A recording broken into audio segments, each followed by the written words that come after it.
In today's video, I'm going to teach you how to connect email sending domains in HubSpot. By the end, you'll know exactly where to click, what to enter, and what to expect during verification, so your marketing emails are properly authenticated and more likely to land in the inbox.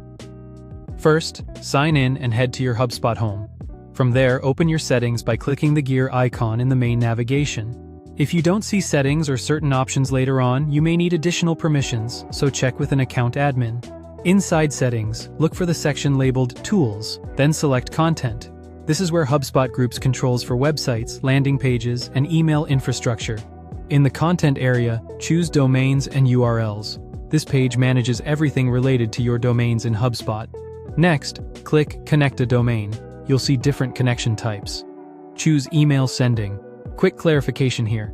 Hosting is for serving content like your website pages or landing pages, and it involves pointing web traffic to HubSpot.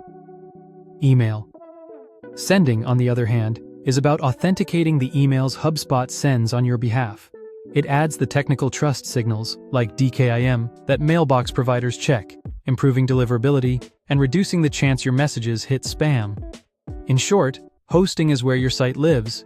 Email sending is how your emails prove they're legitimate. Click Connect to continue. You'll be asked for one of the email addresses you actually use to send messages. Enter an address that matches the domain you want to authenticate. For example, if you plan to send from your company.com, use an address at that domain. Avoid free webmail addresses here, as those can't be authenticated for sending from HubSpot. Click Next. HubSpot will analyze the domain of the address you provided and guide you to the final step. When you're ready, click Verify. Depending on your setup, verification can take time, especially if it involves changes outside HubSpot, such as DNS updates with your domain provider. That's normal. You can close this and come back later. HubSpot will keep checking in the background.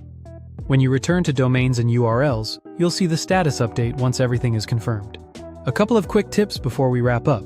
Make sure the address you entered is active and representative of the domain you'll send from, and keep this page handy if you manage multiple brands or subdomains. You can repeat the same process for each. That's it. Your email sending domain is now on its way to being authenticated in HubSpot, which helps protect your brand and boost deliverability. If you found this helpful, don't forget to subscribe for more.